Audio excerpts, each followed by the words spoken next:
Hola, ¿cómo está Las Vegas? Welcome to Radio Tribute. Of course, I am Chris Garcia, conservative American. But we are here today. It is a special day.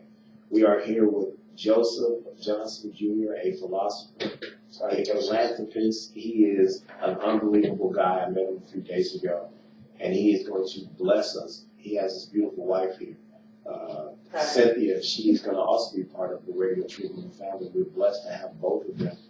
Joseph is he's a rapper, he's a philosopher, he's an incredible talent. He's going to be extremely successful. And one day I believe he's going to have his own show, and he's going to have his own company and all kind of stuff. But we're just so glad to have him here. And he's going to bless us with a show every day at 5 o'clock. It's going to be called Media Universal with Existence. And I'm telling you right now, this guy, you will learn so much from him. We have a little saying around here. He starts to talk and we go, what? Because he's just that smart. He's in a whole other plane. But I'm telling you, watch what happens. You're going to watch the show one time, and then you're going to push subscribe. And every time his show comes on, it's going to go right to your cell phone, your tablet, your laptop, and you're going to get stuck. Every single day, you're going to want to watch it and see what he has to say and what you're going to learn from him. He's going to discuss a few topics with me and his wife today. He's going to bless you with some of his philosophies. With that, Joseph, I'm so glad to have you aboard. I'm so glad that you're having your privilege. Thank you. So tell us a little bit about yourself. What's going on? Well, say Las Vegas resident, a proud learning rebel for going on 5 years.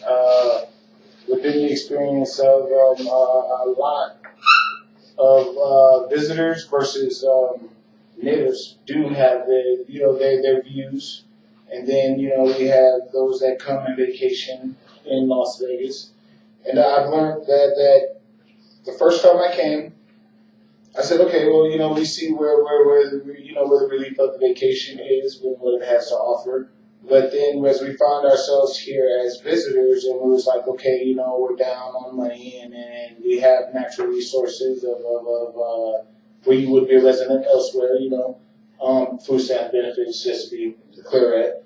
But we actually found ourselves walking along the outskirts of the Strip. Yes. And some folks were just like, okay, well, if you guys are just visiting and you need to go to a store, this convenience store over here, but don't go any further down, a couple of blocks, because that's where it gets residential. I mean, it's like real bad. It's like, well, it can't be that bad for a place to build such reputation and rapport. Yes. To come to where there is a constant flow of, basically visitors all over the world. Yes.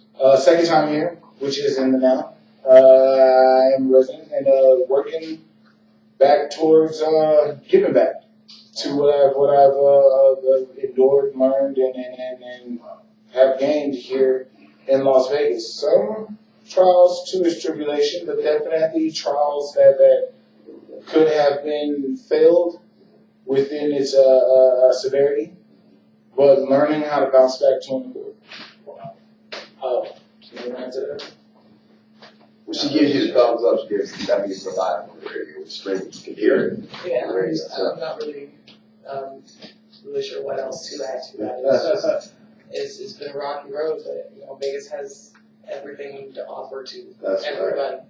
Right. It's just a matter of lining yourself up, so to speak, in order to get what you want out of Vegas. Because if you line yourself up to get what you want out of Vegas, Vegas will give it to you. That's the truth. Wow. I'm telling you guys right now, these are two stars. I'm serious. They're humble, and I love that. I love that because that's the making of a star when you're humble. But we are really blessed. I don't think they understand. When I meet people that bring things to the table, when I meet people that are going to bless me here at my radio station, I'm more excited than they are. Like, I'm tingling inside because I know how much Cynthia is going to bring. She's so talented. She's in college. She's going to school for criminal justice. We had a chance to talk off camera, and she's just going to be an asset. She's going to do some advertising here at the Las Vegas Tribune and the radio station. She's going to be such an asset. Whoever didn't hire her or whoever, that's your loss, that's my game. I feel like we were blessed. And Joseph is an incredible philosopher. I almost wanted to introduce him as Dr. Joseph. I really did as Dr. Joseph Johnson Jr., Dr. Joseph James You guys Johnson Jr. That's why I didn't. I almost wanted to do that, but I just started my radio station. I don't want to get sued because people will call me like, doctor, what do you think about that? You got a doctor? Yeah.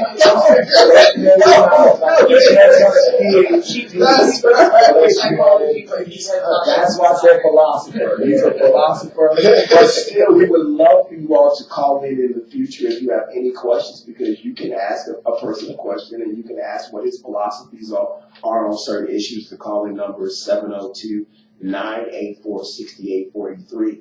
And what we will give you is each show will be on from 5 to 6 o'clock Pacific time. So those of you listening on the East Coast, the Midwest, and the Central Plains know that when you call in, you have to understand that we're on 5 to 6 o'clock Pacific time. Sometimes the phone rings late at night or early in the morning. They don't realize what time it is out here.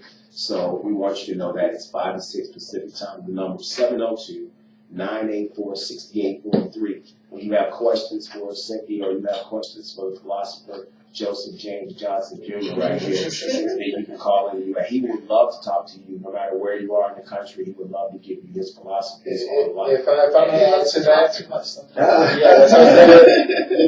if that is PhD again, sometimes and respect it from is neutral. Please hush, darn it.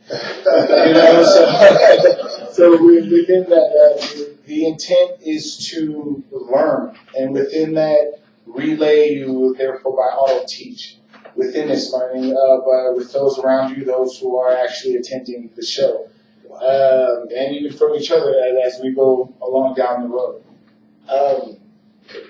Let's go. Joseph has the topics that he wants to talk to about. He's going to bless us, and I'm telling you, at home you're going to get mesmerized. You're going to be sick. But I'm telling you, listen to him. You're going to be sitting there going, "What? He's a little deep. He's a little deeper than maybe we are." But he's going to go through some topics right now, and he's going to talk about it. Is everything okay over there? Yeah. We'll jump into it with situations. Don't assume the situation within a conclusion before all options to how it may have presented itself is counted into. I find within it being very critical as an advice to within applied, because you may say this thing happened, and then you may say, okay, it had to be because of, to within this cause and effect. And you find yourself within that general realm reaching the impasse of you're either right or you're wrong. Whereas to where you do present within options of all that, instead of at its conclusion, you still find yourself at a middle ground. So it's within this ballpark of you're not right, you're not wrong, but then within offering all those options to it, you could actually remind an individual as well as regale an individual of certain things to, now that you say it and put it this way, I can see how it would have aligned itself in a whole other aspect to give it a different presentation of its display. Wow. Anybody want to throw out there any examples? Again, definitely call in if you do have any examples of situations or situations that you have been through within existence. I mean, we have been through it to where you can learn from the next, and some can definitely relate to where, the old school, they've probably been through it 3 or 4 times. I want to ask you a question, Joe. I want to ask you and your wife a question, so I'll let whichever one. I'll let Cynthia go first, because I already know you got the answer. But a lot of people struggle. They get to certain points in life and they want to know, what is the purpose? What's the purpose? Why am I here? What is this all about, Cynthia? What do you think? I'm probably actually not the best person to answer. Okay. Because I myself am sitting just last night even asking myself that exact same question. Yeah. Well, if I don't have this anymore and I don't have this anymore, and no matter how hard I tried and no matter how hard I worked, I still don't have it, I still can't get to where I'm at or where I want to be, then what's the point? Right. And you have to kind of sit back and remind yourself that, I'm of the firm belief that everything happens for a reason. Yes. Exactly when, where, and how it's supposed to. Yes. So while you may want to believe deep down inside somewhere, a part of you does believe, there's just no point. Yeah. That's And unfortunately, we get to a lot of people that take their own lives because they get Yeah, to you're helping a lot of people out there right and now. that feeling becomes overwhelming. Yes. You can't let that feeling overwhelm you. Wow. You cannot do that. And I wanted to talk, honestly, because I was sitting there going through it last night. Complete and total wreck, rocking back and forth, tears streaming down my face. Just don't care. I'm just gonna go lay down somewhere. I'm gonna go crawl into a hole, and I'm not coming back out.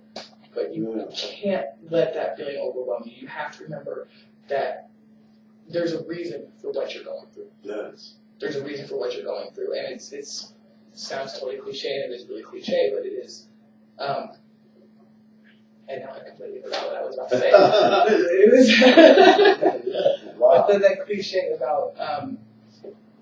There's a reason for it. There really is. I can't remember what the saying is at the moment. Yeah.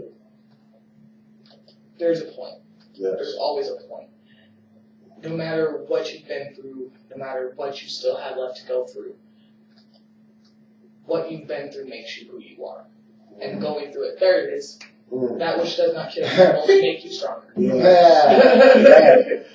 So you gotta, don't let it kill you. Yeah. Don't let it kill your spirit. Don't let it kill your will.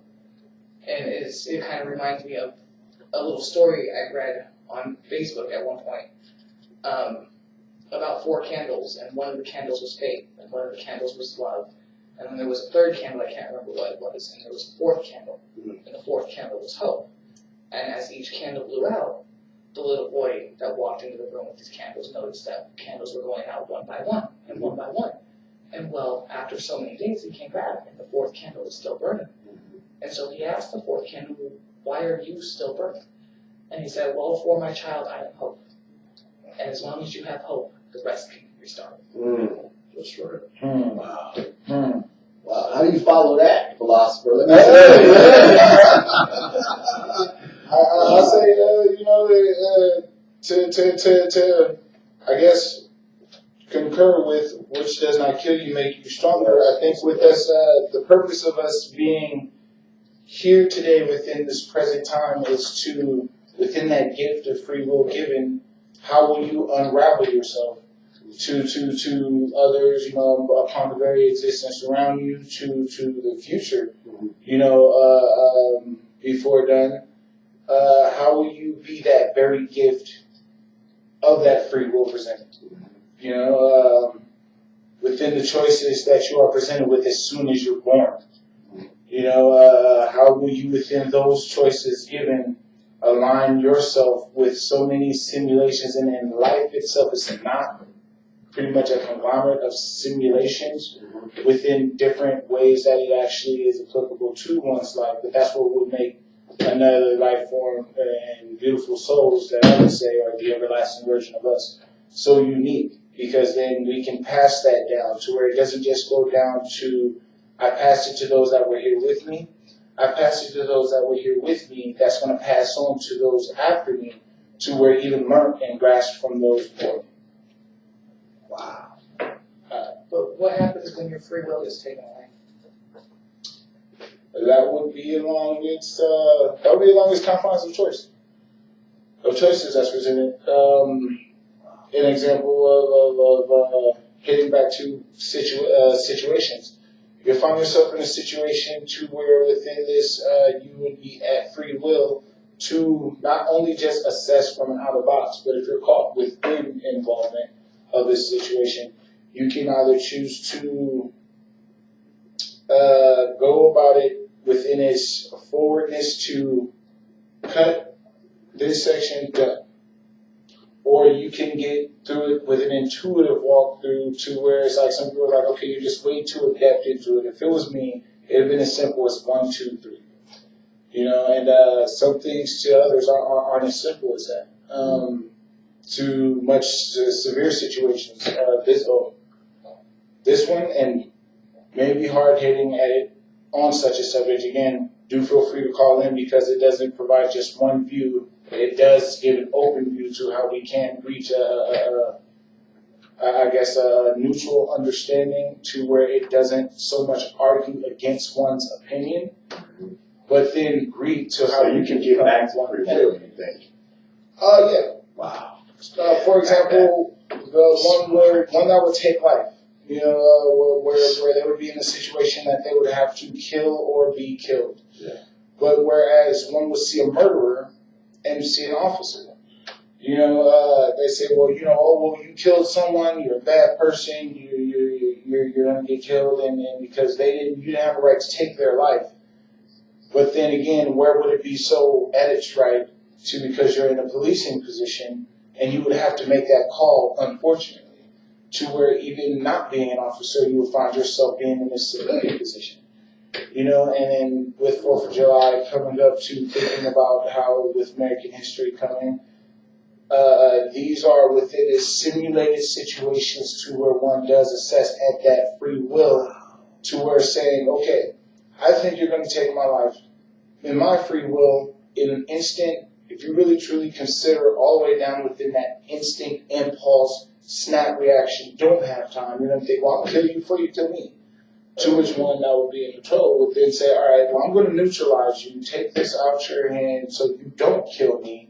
This way, it may be at its injury, but we avoided in this effect death.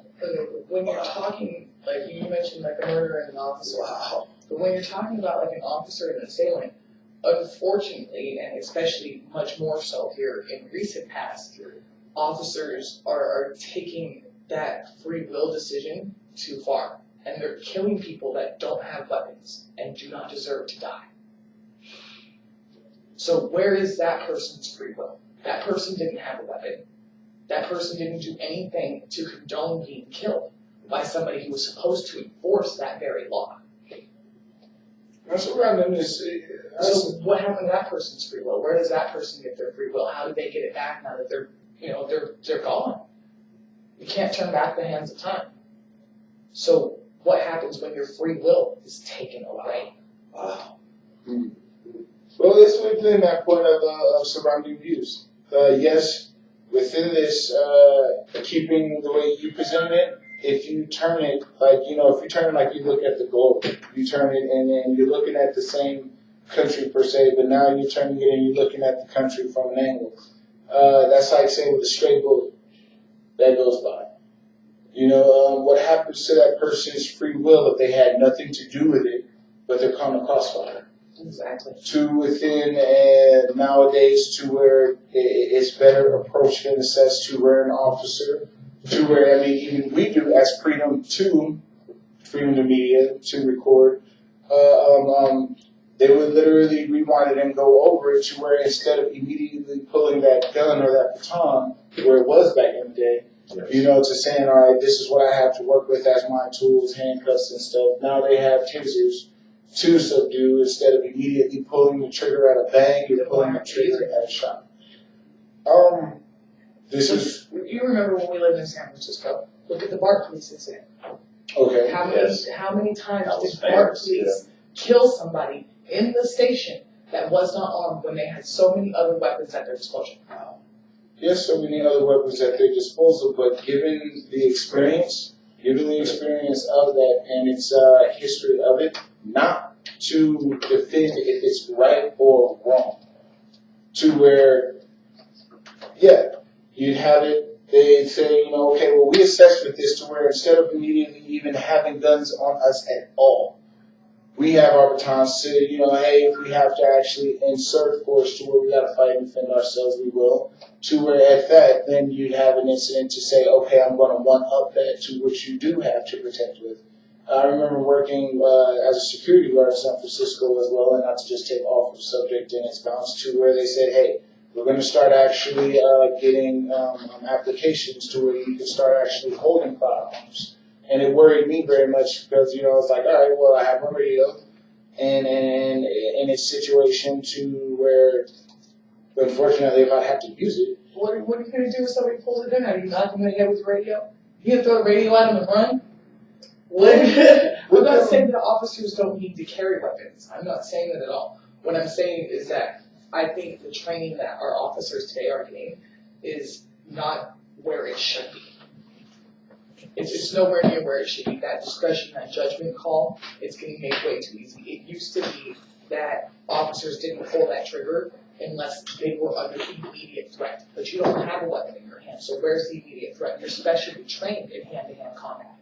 So why do you need that firearm if you're specially trained in hand-to-hand combat and you're not being threatened with a weapon? We're within this championship. Did you get you on? No, I'm just enjoying it. You do have that training in hand-to-hand combat, but then it's not, I wouldn't think so much training in its hand-to-hand combat as opposed to training to impulse assessment of the situation that you are actually going to engage in. Yes, Or impulse assessment of engagement. That's exactly what I'm saying. They need to be going through impulse training and assessment trainings at least once a year, and probably more so than that. I think so, given its upkeep of being in the force, and not only police officers. I mean, we're talking all full branch. Yeah, that's, you know, oh yeah, I understand that, because it's a very stressful job to live in. And in a lot of situations, in a lot of towns, especially smaller communities that can't afford it, with their police departments and everything, the officers, the detectives, the sergeants, whoever's in charge there, they're not getting the psychological evaluations to make sure that they're still mentally stable to do the job that they need to be doing on a regular basis. In most cases, when you have small towns, they don't get those psychological evaluations until they've had to use their weapon, or they've been injured on the job, and they're like, well, we want to make sure that, this isn't going to affect you too much. Well, you should have been making sure that the stress and pressures of the job weren't affecting you too much to put me in that position in the first place. All right. If I think about it from an aspect of civil. Say you're within a civil situation, and not so much within as authoritative to where you would have at a court to maintain the peace within his career. But you have the civil situation to where also, if aware of how you can apply to such an assessment,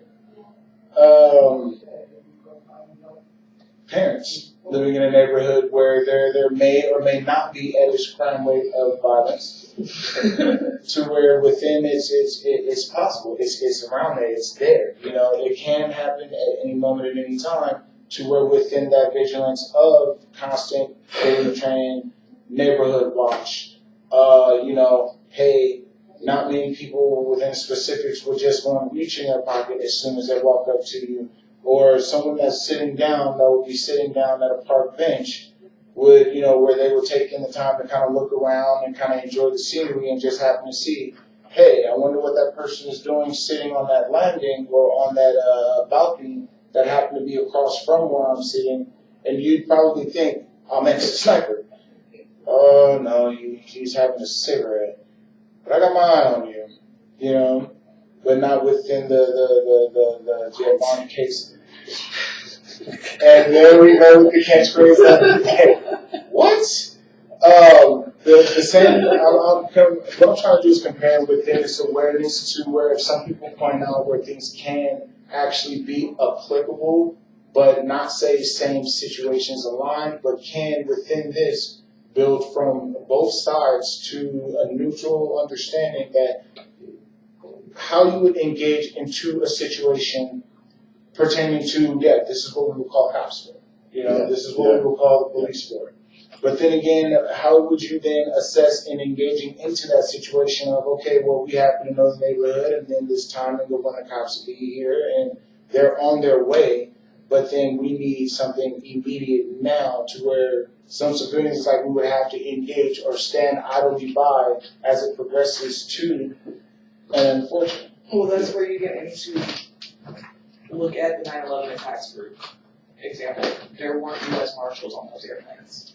So civilians, in some cases, in a couple of those planes, did take matters into their own hands and try to save as many lives as possible. Because the civilians that were on that plane realized that there was really, that was pretty much, I hate to say it like that, it sounds very cold-hearted, but they realized, please don't anybody take it like that. I know that a lot of people lost loved ones in the 9/11 attacks, so please don't take any offense to what I say, but a lot of people on that thing, they realized that that was pretty much the end of the line. So they took matters into their own hands to try to save as many lives as possible. Yeah. Because by crashing that plane into the mountainside or into the field, what have you, only the people on that plane lost their lives for that plane. As opposed to had it made it to its target, how many hundreds or thousands more would have. So we're gonna wrap it up. We got about 2 minutes left in the show. So you guys wanna Just tell people what they got forward to, what they got to look forward to in your show, Joe. Looking forward to not only just Jay said regarding this talk show issue, definitely within this radio universal music choice. For someone that just doesn't like to talk, we talk, where I express my PhD in relation and no, not within this degree to be a doctor, but the please hush darn it order. To actually, while listening to music that can relate and actually engage the mind and leave open to where you have options for college. Again, we're here with Radio Tribute. Yes. Hard hitting truth, That's right. but definitely within the spirit of us being as one with you. That's right. I'm telling you what a show. It's going to be coming on from 5 to 6 o'clock, Monday through Friday, Media Universal with Existence. This is one of the best things I've ever been part of. If you all didn't learn something from this show, you are absolutely crazy. This was incredible. Cynthia was such a pleasure to have you. Are you sure you're not going to do the show with him? I think you guys should do another I couple. think you guys should do I think you guys have great It's chemistry. You guys Because have you guys going through this dry run of couples counseling. Nice to go through the dry run of couples counseling, with everyone. That way we don't have to feel that we have to be in front of a therapist, but we are in from the media. And fortunately, not a lot of jaws dropped because they're Paul Day drama. But within this dramatic of definitely reaching this neutral standpoint of saying these issues are here, these issues are real. Yeah. Very real, as that's real. Wow. Incredible show. Philosopher, philanthropist, Joseph. Thank you so much, man. I look forward to your shows, man. He's incredible. You guys together, I didn't know this was going to happen. But I think that you guys chemistry on the show. I think you should do your show together. I really do. Or at least you should come on 4 times out of 5. I think it's incredible, man. The topics are unbelievable. God bless America and God bless our troops all over the country. And look forward to seeing the show. It'll be on from 5 to 6 o'clock, Monday through Friday. It will be up on YouTube in a few hours. We're going to get it up as soon as we possibly can. Push the subscribe button. The name of the show is Media Universal with Existence here at Radio Tribune. God bless you and look forward to just more shows. And remember to call in and ask Joseph and his wonderful wife any questions you might have. Thank you so much for watching. Thank you, guys. The show, man. So I got a bunch of, I said, one Praise chicken